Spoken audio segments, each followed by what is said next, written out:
users. Yet Meta continued to claim that its products were safe and appropriate for children and teens. Since 2021, we have continued to work on a bipartisan basis to investigate Meta's business and practices.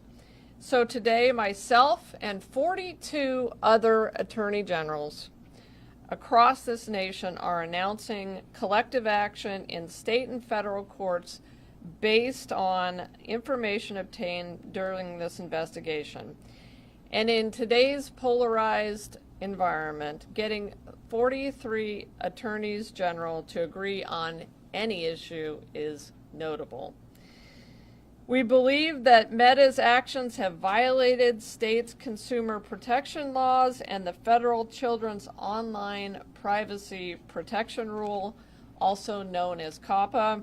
In short, Meta has profited from monetizing children's addiction to its platforms. Meta's business model depends on prolonged user attention, and it achieves this through data harvesting and targeted ads. And the company has strategically focused on keeping the attention of young users in particular. Young users not only represent the future of Meta's platforms, but they are more likely to be influenced by advertisements and were more susceptible to the addictive design features of the platforms. To maximize their profits, Meta targeted young users, calling them, quote, valuable and untapped market.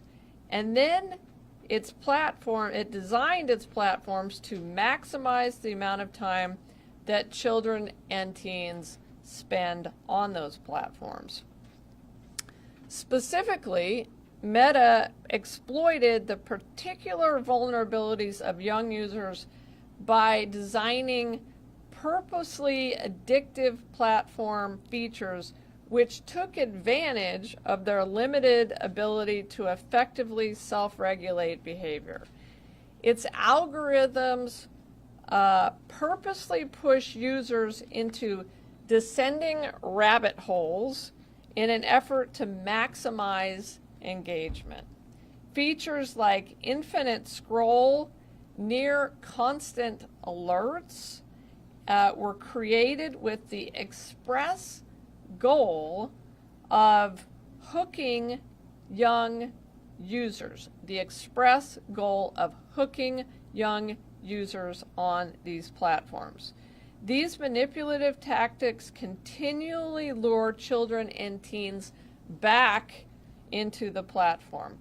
These tactics also include visual filters that have caused body dysmorphia, especially amongst young girls and young women, and eating disorders amongst our kids. As Asa Raskin, the founder of the Infinite Scroll feature, put it, quote, it's if they're taking behavior cocaine and just sprinkling it all over your interface. That's from Asa Raskin, the author and founder of the Infinite Scroll feature. The impact on our citizens of this is absolutely profound, and I think every parent in America knows that. About 22 million teens log onto Instagram every single day in the United States. These children have been lured into compulsive and extended use of the platform, and it is well established that this type and this level of use is destructive to the physical health and mental health and social connection of our kids. The bottom line is this: Meta was well aware of the harms to young users. Yet it continued to develop and implement features that made its platforms increasingly addictive. Meta has also made affirmative misrepresentations and deceived the American public about its products. It has made public-facing nationwide reports claiming that the use of Meta's platform is, for the most part, safe. These reports materially downplayed the serious risks that Meta knew were pervasive, I should say, on Meta's platforms, and misled the public about the devastating harms that many young users experience. Meta was aware that children and teens were exposed to harmful content such as suicide and self-harm content, negative comparison, hate speech, and misinformation, and to harmful interactions such as bullying and solicitation, far more than Meta ever discussed. For example, it was certainly aware that features such as visual and vibration alerts, infinite scroll, and autoplay, the display of likes, and highly refined algorithmic sequencing of content feeds overwhelm young users' developing brains and addict them to the platform. Yet they continued to claim that the platform was safe and even beneficial to children and teens. The leadership of Meta have had ample opportunity to make changes to its platforms to mitigate harms to young users, but time and again, Meta has failed to do so, prioritizing its profits over children's health and safety. Instead, it has continued to mislead the public about the harms associated with use of its platform, concealing the extent of the psychological and health harms caused among users, including depression, anxiety, loneliness, sleep disturbances, suicide, and other mental health concerns. Users of Meta's platforms would not expect that such devastating harms could result from merely using an app on a computer or on a phone. But Meta knew this.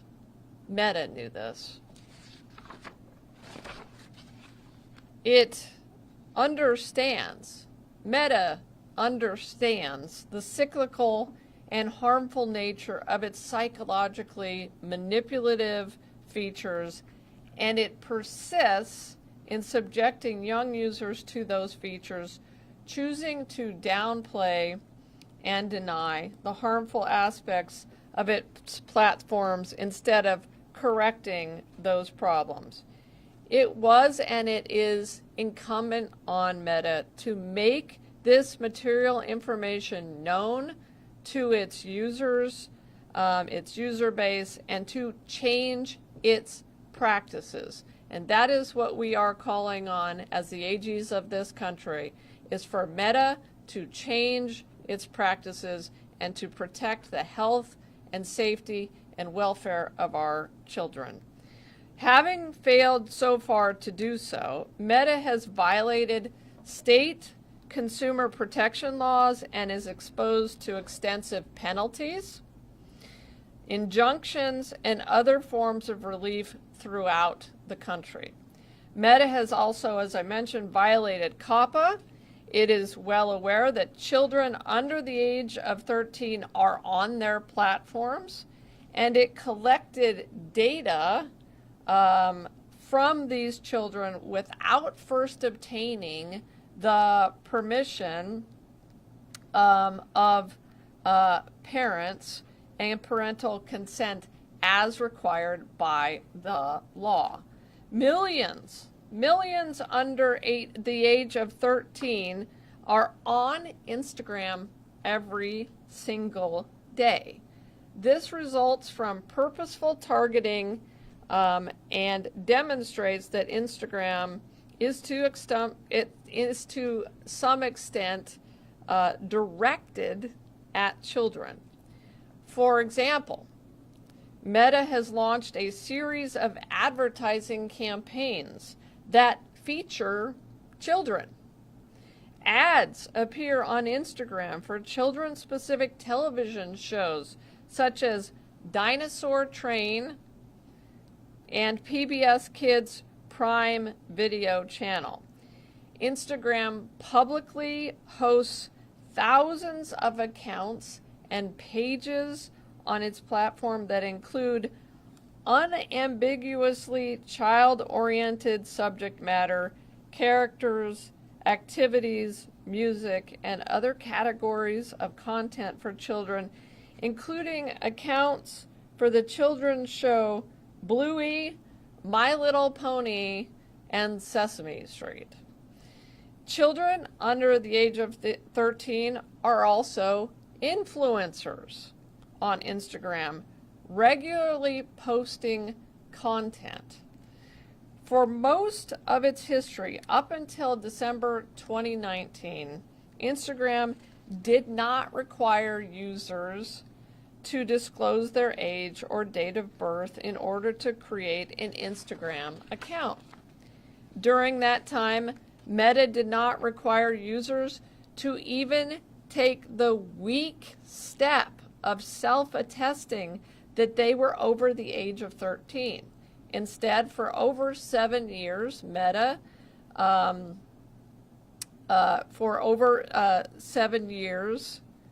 Meta did not do that. And under 13-year-olds faced no practical obstacles to creating accounts on Instagram. While Meta now has policies purporting to restrict underage use of its platforms, these age-gating policies rely on young users accurately self-reporting their ages. Meta knows that over 50% of users under age 13 lie about their age at sign-up. Their age gates are easy to overcome, and Meta does not meaningfully engage age restrictions despite external claims to the contrary. Rather than excluding under 13 users from Instagram, Meta could alternatively comply with COPPA by obtaining informed parental consent after providing notice to parents of its intent to collect and use children's personal information. Meta chooses not to do so.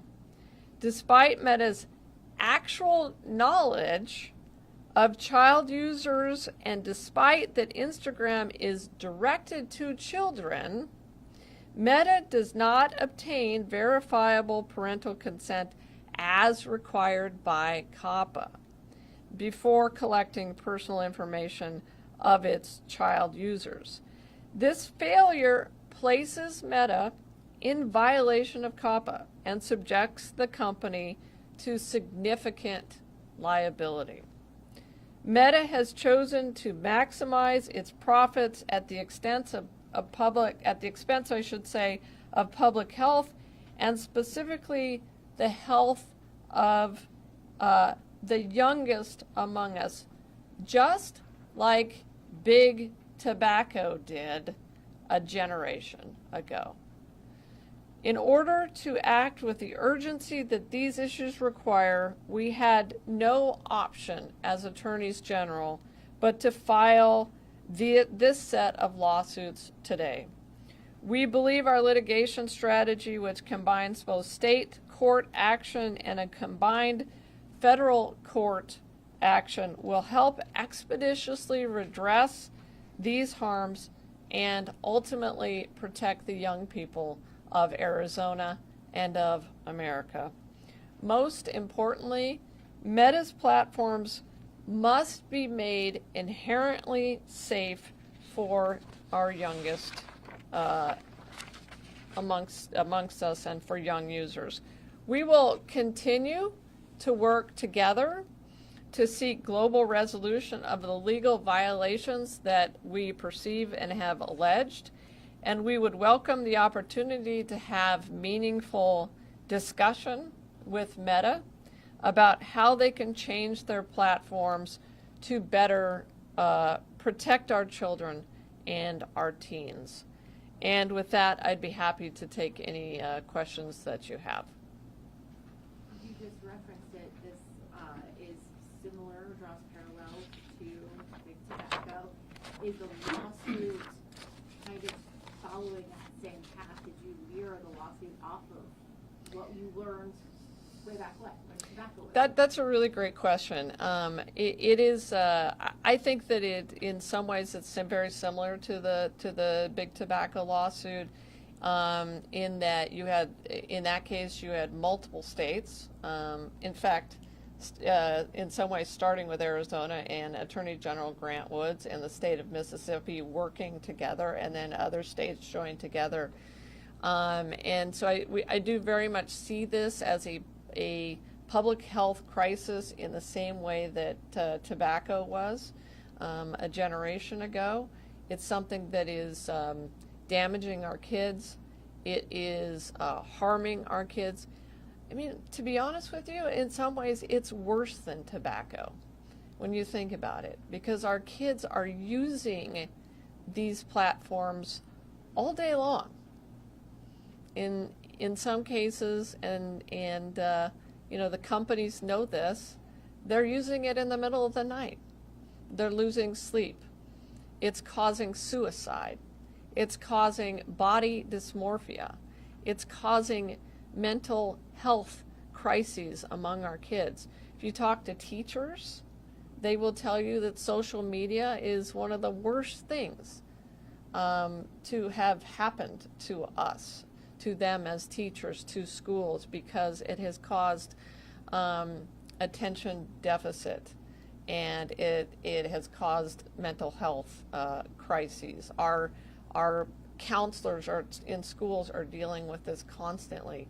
I hosted a town hall recently where we had public health experts and school officials come and talk about the impact that social media has had on their kids and on our teachers, who are already dealing with far too much and who are already underpaid. So yes, I think it's similar to that. Why just Meta and not some of the more popular social media websites that kids are on these days, like TikTok, Snapchat, those options? Yeah, so what I would say is we decided to start with Meta and in particular Instagram, but also Facebook, because we think the harm, especially from Instagram, is extreme and it's dangerous. But we're also investigating TikTok. TikTok is on our radar. That investigation is ongoing. We're in conversations with TikTok, and we would expect and hope that TikTok would make the same changes to their platforms that we are demanding of Instagram. And then we'll go from there. I mean, we're not going to stop until our kids are protected. But, you know, it's a fair question, and it's something that we're looking at. Yeah.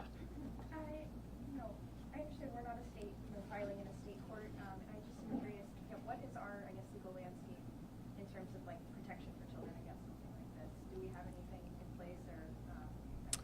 Yeah, good question. Vince, could I have the complaint back? So when if you download this very big complaint, so you know, So a couple things. We did decide to file in federal court in California. That's where the attorneys general decided to jointly file. That being said, there are, I believe, 8 AGs that filed into their state courts, and each state had to decide what the best strategy was for them. We believe that there is effectiveness in numbers, and that we are going to be able to accomplish a lot in the federal district court in Northern California, and as a multi-state group. That being said, we are also, in addition to alleging the violations of COPPA, we have the Consumer Fraud Act of Arizona that we are making allegations against Meta, Facebook, and Instagram. And if you go to page 145 of the complaint, you will see that we are alleging violations of ARS 44-1521 through 1534. So we are alleging violations of Arizona's Consumer Fraud Act, deceptive and unfair practices against Instagram, Facebook, and Meta. Yeah. So in terms of end goal here, are the attorneys are you guys aiming for getting rid of these features that are being considered addictive just for the users who are under 13, or what's kind of the capital into the actual usability of these apps? Yeah, I think that's a really important question, and in no way I think are we suggesting that we get rid of social media. Obviously, social media is here to stay, and it can play an important role in society. It can even play an important role for connecting, vulnerable kids to one another, for providing a safe space for some kids, including, for instance, our LGBTQ community.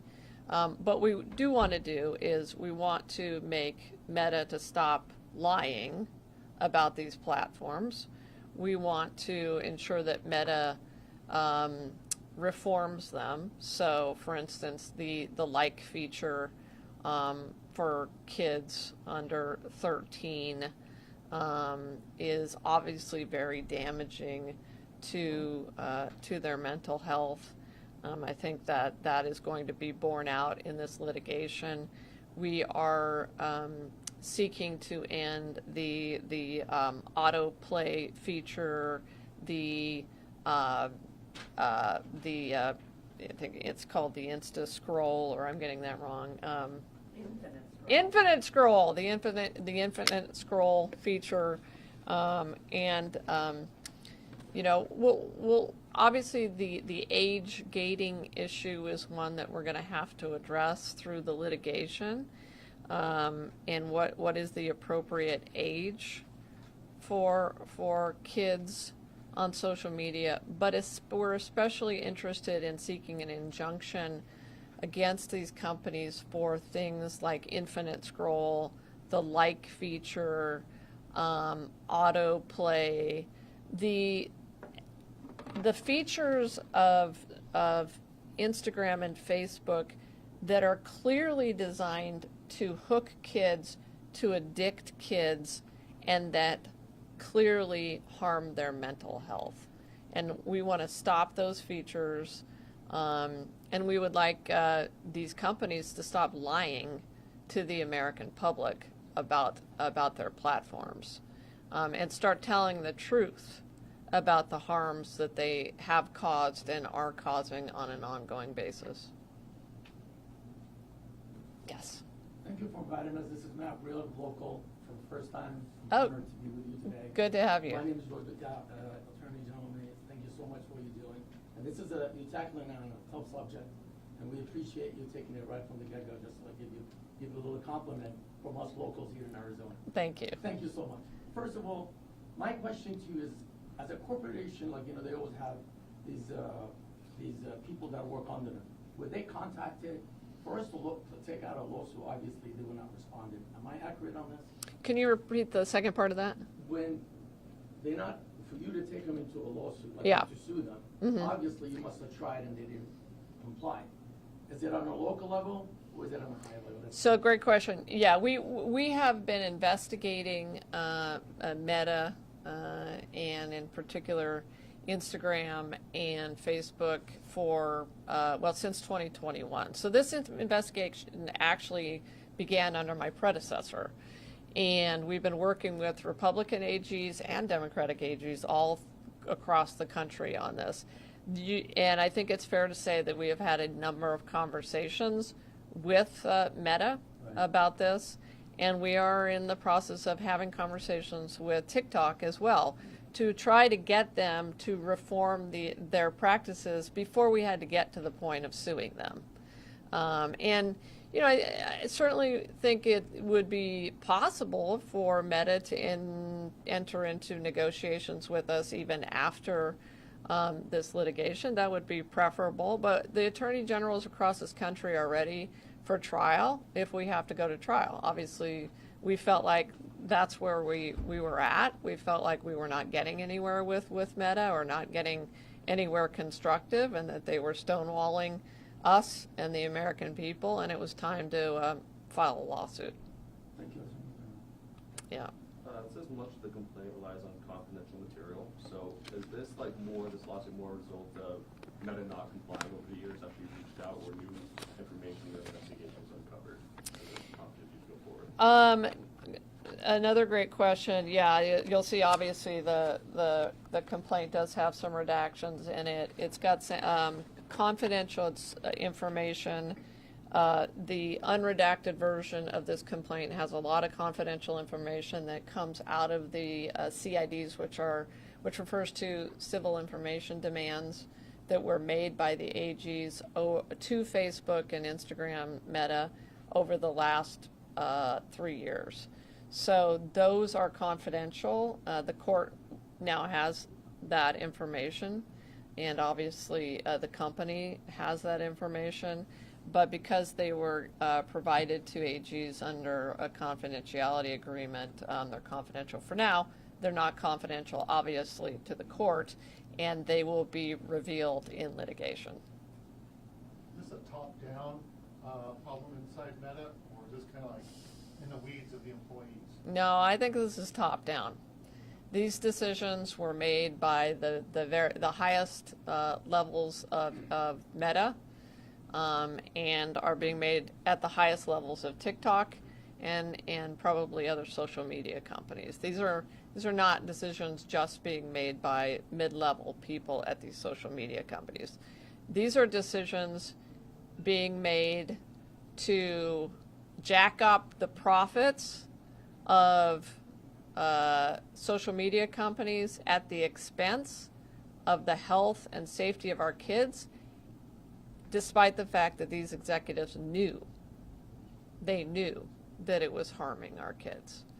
And that is why I believe this is one of the most consequential lawsuits in American history, really. And why this behavior by the executives of these companies is so egregious, because they knew it was harming our kids, and they did it anyway because they wanted to make a buck. A lot of bucks, actually. While this lawsuit's going on, do you have any recommendations for parents of these children? Yeah. So I'm a mom as well, and like every other mom and dad in this state, this worries me. I have a 10-year-old. She has a phone, and so many of our kids have phones, and these companies know that our kids have phones now. My advice is to try to keep your kids off of these particular platforms. If you can avoid having them get on Instagram, keep them off Instagram. If you can avoid having them on Facebook, keep them off Facebook. Same with TikTok, for as long as you possibly can. I mean, it's no coincidence that so many Silicon Valley executives and social media executives have said that they don't let their own kids have cell phones. and they don't let their own kids get on these platforms. What does that tell you? It's no coincidence probably that in China they limit the amount of time that kids can be on TikTok, but in the United States they don't limit that. For one more. Yeah. Oh, sorry. Yeah. Can I read you Meta's response? Yeah, sure, And I- get your reaction to it. Sure. So they sent over a statement saying, we share the Attorney's General commitment to providing teens with safe, positive experiences online and have already introduced over 30 tools to support teens and their families. We're disappointed that instead of working productively with companies across the industry to create clear age-appropriate standards for the many apps teens use, the Attorneys General have chosen this path. My response is it's nowhere near enough, and they know that, and they know that their behavior was egregious, and we're certainly happy to continue to have discussions with them, but they need to be ready to come to the table to make real reforms to their platforms that will preserve the health and safety of our kids. Can I ask one quick follow-up? Sure. What is a family's role in this? I mean, parents play a part. Yeah. Grandmas and grandpas play a part in all of this. It's fair. It's a fair question. But look, I think that so many moms and dads and grandparents are so busy. Many of us work. Many folks work 2 jobs, 3 jobs.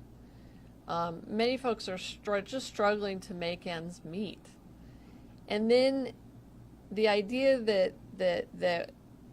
they should have to be, the police or the watchdog against a product that is deliberately addictive, and that is in a company that is deliberately trying to addict their kid to the product is not fair. It's just not fair to the parents. It's too much to expect.